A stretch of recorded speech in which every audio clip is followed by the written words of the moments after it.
दोस्तों नमस्कार, स्वागत है एक बार फिर से देश और दुनिया की तमाम बड़ी खबरों में। यदि आपने अभी तक चैनल को सब्सक्राइब नहीं किया है तो कृपया चैनल को लाल बटन दबाकर सब्सक्राइब करें और घंटी बटन भी दबा दें। ये पहली बड़ी खबर। अशोक गहलोत ने बीजेपी और ईडी पर बोला जबरदस्त हमला। बोले अपना काम छोड़कर सरकार बनाने और गिराने में लगी ईडी। दरअसल राजस्थान में चुनावी घमासान के बीच मुख्यमंत्री अशोक गहलोत ने अपना नामांकन दाखिल कर दिया है। उन्होंने ऐलान कर दिया है कि राजस्थान की सत्ता में एक बार फिर कांग्रेस पार्टी की वापसी होगी। अशोक गहलोत ने कहा कि ईडी की कार्रवाई से हमें फायदा होगा। उन्होंने कहा कि ईडी विजय माल्या और चौकसी को भूलकर सरकार गिनाने और बनाने में लगी है। उन्होंने कहा कि जांच एजेंसियों से उनका असली काम नहीं लिया जा रहा, एजेंसियां दबाव में काम कर रही हैं। ईडी की कार्रवाई से उल्टा हमें फायदा होगा। अशोक गहलोत ने ऐलान कर दिया है कि राजस्थान की सत्ता में एक बार फिर से कांग्रेस पार्टी की ही सरकार आएगी। अगली बड़ी खबर। पीएम नरेंद्र मोदी ने मुख्यमंत्री भूपेश बघेल पर बोला जबरदस्त हमला। बोले खुलेआम चला रहे सट्टा। महादेव ऐप की देश विदेश में हो रही चर्चा। दरअसल देश के 5 राज्यों में चुनावी बिगुल बच चुका है। आज छत्तीसगढ़ में पहले चरण के तहत 20 सीटों पर वोट डाले गए, तो वहीं मिजोरम में भी 40 विधानसभा सीटों के लिए मतदान हुआ। इधर प्रधानमंत्री नरेंद्र मोदी ताबड़तोड़ रैलियां कर रहे हैं। इसी कड़ी में प्रधानमंत्री नरेंद्र मोदी आज छत्तीसगढ़ के सूरजपुर जिले में रैली करने पहुंचे, जहां दूसरे चरण में वोट डाले जाएंगे। पीएम मोदी ने रैली को संबोधित करते हुए कांग्रेस पर जमकर हमला बोला। साथ ही अपनी सरकार द्वारा किए गए कार्यों का भी जिक्र किया। पीएम मोदी ने कहा कि आप सभी को कांग्रेस पार्टी ने विश्वासघात के सिवाय और कुछ नहीं दिया है। इन्होंने तो महादेव के नाम पर भी घोटाला कर दिया। मोदी जी ने कहा कि महादेव सट्टेबाजी घोटाले की चर्चा आज देश विदेश में हो रही है। यहाँ का मुख्यमंत्री कार्यालय सट्टेबाजों का अड्डा बना हुआ है। उन्होंने कहा कि ये 30% का खुलेआम सट्टा चला रहे हैं। प्रधानमंत्री मोदी ने कहा कि गरीबी हटाएंगे कहते कहते कांग्रेस के नेता खुद हर साल अमीर होते जा रहे हैं। कांग्रेस पार्टी सिर्फ गरीबी हटाएंगे का गाना गाती है, लेकिन इस नारे को गाते गाते वो खुद अमीर होती जा रही है। आपको बता दें कि प्रधानमंत्री मोदी ने कहा कि बीजेपी ने कहा था कि राम मंदिर बनाएंगे और ये भाजपा सरकार ही है कि अयोध्या में राम मंदिर भी बनता है और 4 करोड़ गरीबों का घर भी बनता है। प्रधानमंत्री मोदी ने ऐलान कर दिया है कि मुझे पूरा विश्वास है कि राम जी का ये ननिहाल मुझे पूरा आशीर्वाद देगा। अगली बड़ी खबर। आम आदमी पार्टी ने कर दिया बड़ा ऐलान। कहा अगर केजरीवाल गिरफ्तार हुए तो वही मुख्यमंत्री रहेंगे और जेल के अंदर ही कैबिनेट की बैठक करेंगे। दरअसल आम आदमी पार्टी ने ऐलान करते हुए कहा कि पार्टी के सभी विधायकों ने अरविंद केजरीवाल से दिल्ली का मुख्यमंत्री बने रहने का आग्रह किया है, भले ही उन्हें किसी भी जांच एजेंसी द्वारा गिरफ्तार कर लिया जाए। पिछले हफ्ते आम आदमी पार्टी के राष्ट्रीय संयोजक अरविंद केजरीवाल को ईडी ने आबकारी नीति से जुड़े धन शोधन मामले की जांच के सिलसिले में तलब किया था। हालांकि वो समन को राजनीति से प्रेरित करार देकर जांच एजेंसियों के समक्ष पेश नहीं हुए थे। आम आदमी पार्टी के मंत्रियों और नेताओं के खिलाफ केंद्र जांच एजेंसियों की हालिया कार्रवाई को लेकर रोष के बीच मुख्यमंत्री अरविंद केजरीवाल ने पार्टी विधायकों की बड़ी बैठक बुलाई। बैठक के बाद दिल्ली के मंत्री सौरभ भारद्वाज ने कहा कि बैठक में मौजूद सभी विधायकों ने मुख्यमंत्री अरविंद केजरीवाल से कहा कि अगर वो गिरफ्तार होते हैं तो वो ही मुख्यमंत्री बने रहेंगे, क्योंकि दिल्ली की जनता ने सरकार चलाने के लिए उन्हें जनादेश दिया है। भारद्वाज ने संवाददाताओं से कहा कि भाजपा जानती है कि वो चुनाव के जरिए केजरीवाल को सत्ता से बाहर नहीं कर सकती है और ऐसा सिर्फ साजिश रचकर ही किया जा सकता है। सौरभ भारद्वाज ने कहा कि अधिकारी बैठक करने के लिए जेल में ही जाएंगे और अगर हमें बुलाया जाएगा तो हमें जाने में खुशी होगी। उन्होंने कहा कि हालात ऐसे लग रहे हैं कि हम भी जल्द ही जेल में होंगे, इसीलिए यह संभव हो सकता है कि आतिशी को जेल नंबर 2 में रखा जाए और मुझे जेल नंबर 1 में, और हम जेल के अंदर ही कैबिनेट की बैठक करेंगे। हम ये सुनिश्चित करेंगे कि दिल्ली की जनता के लिए होने वाले कामों को रोका नहीं जाएगा। मंत्री आतिशी ने कहा कि अगर केजरीवाल को गिरफ्तार किया जाता है तो वे जेल से ही आधिकारिक कार्य करने की अनुमति मांगने के लिए अदालत का दरवाजा खटखटाएंगे। आम आदमी पार्टी ने ऐलान कर दिया है कि यदि केजरीवाल गिरफ्तार होते हैं तो जेल के अंदर ही कैबिनेट की बैठक होगी। अगली बड़ी खबर। प्रियंका गांधी को मिला खाली गुलदस्ता। बोली इसमें फूल कहां हैं, तो झपक गए कांग्रेसी नेता। वीडियो हो गया वायरल। दरअसल मध्य प्रदेश के इंदौर में कांग्रेस महासचिव प्रियंका गांधी की चुनावी रैली के दौरान एक मजेदार वाकया देखने को मिला। उनके स्वागत के दौरान कांग्रेस पार्टी के ही एक स्थानीय नेता ने गलती से उनको फूलों से खाली एक गुलदस्ता भेंट कर दिया। देखकर प्रियंका गांधी भी अपनी मुस्कान को रोक नहीं सकी और बोली इसमें फूल कहां हैं। अब इसे जुमले की तरह इस्तेमाल करते हुए प्रियंका गांधी ने बीजेपी सरकार पर जमकर हमला बोला। कांग्रेस महासचिव प्रियंका गांधी ने हंसते हुए कहा कि अभी जब मैं मंच पर आई थी तब आपने भी देखा कि किसी व्यक्ति ने मुझे गुलदस्ता पकड़ाया, उस गुलदस्ते में फूल नहीं थे और वो खाली था। भाजपा नेता चुनाव आने पर धर्म, जाति और घोषणाओं का इसी तरीके का गुलदस्ता बनाकर आप लोगों को बार बार दे रहे हैं। आपको बता दें कि प्रियंका गांधी ने कहा कि वो गुलदस्ता खाली होता है। उन्होंने इसी दौरान जनता से कांग्रेस पार्टी को मतदान करने की अपील की। अगली बड़ी खबर, टीएमसी को चोर पार्टी कहे जाने पर भड़क गई ममता बनर्जी। बोली, आज तक किसी के पैसे की चाय भी नहीं पी। दरअसल पश्चिम बंगाल की मुख्यमंत्री ममता बनर्जी ने अपनी पार्टी तृणमूल कांग्रेस पर विपक्ष द्वारा चोर होने के लगाए गए आरोपों पर निराशा व्यक्त करते हुए कहा कि उन्होंने कभी भी एक भी पैसा नहीं लिया और न ही किसी से एक कप चाय पी है। मुख्यमंत्री की यह टिप्पणी कथित राशन आपूर्ति घोटाले की जांच के सिलसिले में पिछले महीने ईडी द्वारा वरिष्ठ मंत्री ज्योति प्रिय मलिक की गिरफ्तारी पर हो हल्ला के बीच आई है। पार्टी के कई अन्य नेताओं को भी भ्रष्टाचार के मामले में उनकी कथित संलिप्तता के लिए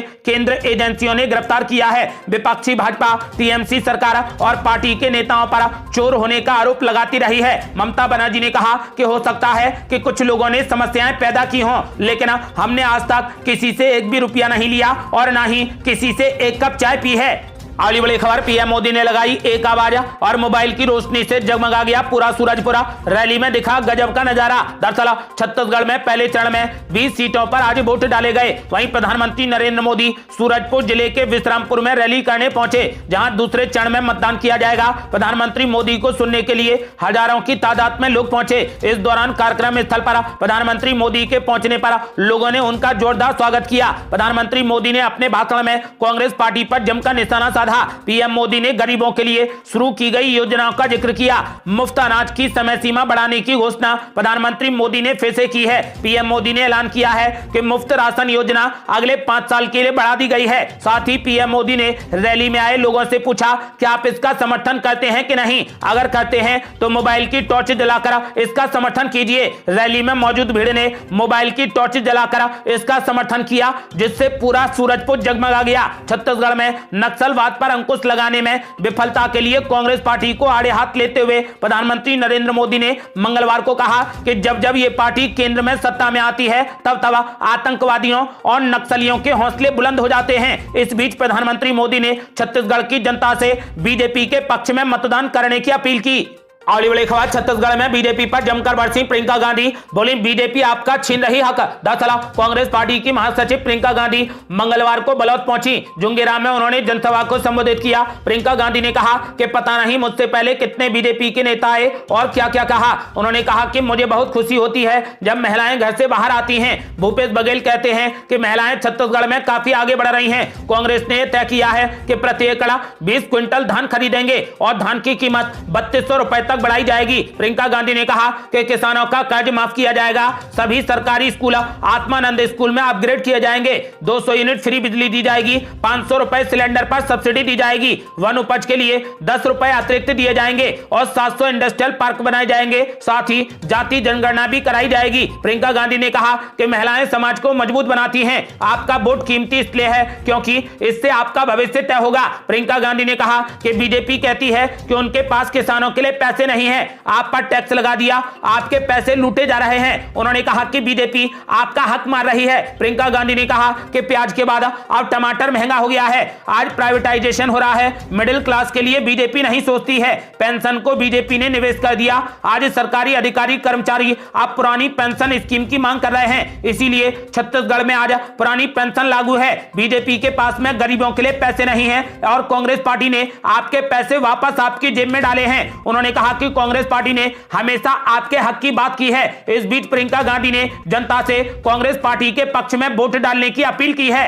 अगली बड़ी खबर, तेलंगाना चुनाव से ठीक पहले बीजेपी को लगा बड़ा झटका। चंद्रायन गुट्टा से उम्मीदवार ने वापस ले लिया अपना नाम। दरअसल तेलंगाना में आगामी विधानसभा चुनाव से ठीक पहले भारतीय जनता पार्टी को बड़ा झटका लगा है। यहां चंद्रायन गुट्टा से बीजेपी के उम्मीदवार यू सत्यनारायण मुदिराज ने स्वास्थ्य समस्याओं का हवाला देते हुए अपनी उम्मीदवारी वापस ले ली है। भाजपा नेतृत्व को लिखे पत्र में सत्यनारायण ने कहा कि डॉक्टरों से सलाह के बाद उन्होंने तेलंगाना विधानसभा चुनाव से पीछे हटने का फैसला किया है। बता दें कि यू सत्यनारायण नारायण मुदिराज का नाम भाजपा के उम्मीदवारों की पहली सूची में शामिल था। टिकट मिलते ही उन्होंने चुनाव प्रचार भी शुरू कर दिया था। बताया गया है कि चुनाव अभियान के दौरान उन्हें कुछ स्वास्थ्य समस्या का अनुभव हुआ, जिसके बाद उन्होंने चुनावी मैदान से पीछे हटने का फैसला लिया है। अगली बड़ी खबर, तेलंगाना में होने वाला है रोचक मुकाबला। मुख्यमंत्री केसीआर के खिलाफ कांग्रेस पार्टी ने रेवंत रेड्डी को चुनावी मैदान में उतार दिया। दरअसल तेलंगाना विधानसभा चुनाव के लिए कांग्रेस पार्टी ने अपनी तीसरी सूची जारी कर दी है। इस लिस्ट में तेलंगाना कांग्रेस अध्यक्ष और सांसद रेवंत रेड्डी का नाम भी शामिल है, जिन्हें कांग्रेस पार्टी ने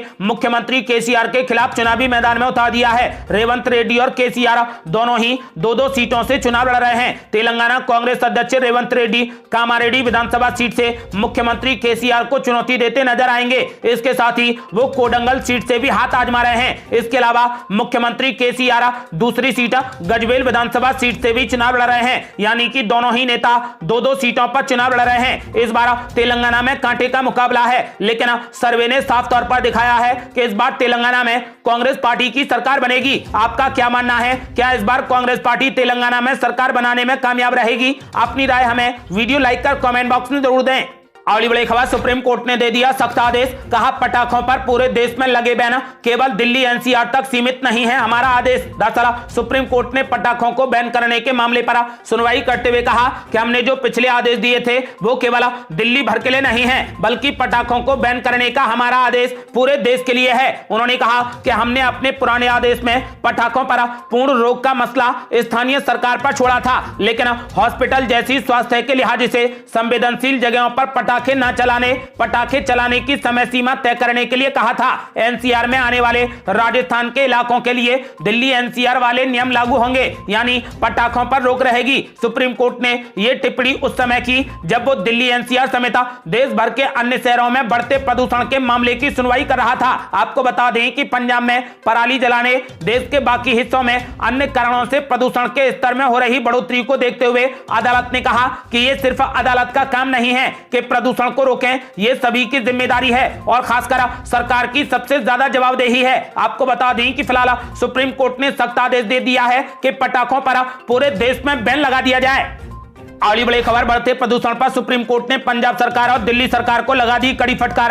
कहा हर हाल में पराली जलाना बंद कराएं। जज ने कहा कि यदि मैंने बुलडोजर चलाया तो 15 दिन तक नहीं रुकूंगा। दरअसल राजधानी दिल्ली में वायु प्रदूषण को लेकर सुप्रीम कोर्ट ने पंजाब सरकार और दिल्ली सरकार को कड़ी फटकार लगाते हुए कहा कि हर समय राजनीति नहीं हो सकती, पराली जलाने पर रोक लगानी होगी। सुप्रीम कोर्ट ने कहा कि यह कोई राजनीतिक लड़ाई का मैदान नहीं है, राजनीतिक ब्ले गेम को रोकें और इसे आप दूसरों पर नहीं थोप सकते। सुप्रीम कोर्ट ने पंजाब सरकार से कहा कि हम चाहते हैं कि ये पराली जलाना बंद हो। हम नहीं जानते कि आप इसे कैसे करेंगे, ये आपका काम है, लेकिन इसे रोकना होगा, तुरंत कुछ करना होगा। ये लोगों की हेल्थ की हत्या के समान है। आपको बता दें कि प्रदूषण और पराली पर दिल्ली सरकार और पंजाब सरकार की दलीलों से नाराज सुप्रीम कोर्ट ने अहम टिप्पणी की है। जस्टिस संजय किशन कौल ने कहा कि अगर मैं बुलडोजर चलाऊंगा तो अगले 15 दिन तक नहीं रुकूंगा। हम चाहते हैं कि दिवाली की छुट्टियों से पहले सभी पक्ष मिलकर एक बैठक करें। हम इस समस्या का तत्काल समाधान चाहते हैं। ये थी अब तक की बेहद बड़ी खबरें। रोजाना की ताजा खबरों को जानने और हमसे जुड़ने के लिए चैनल को लाल बटन दबाकर सब्सक्राइब करें और घंटी बटन भी दबा दें। जल्दी मिलते हैं बड़ी अपडेट के साथ, तब तक के लिए जय हिंद, जय भारत।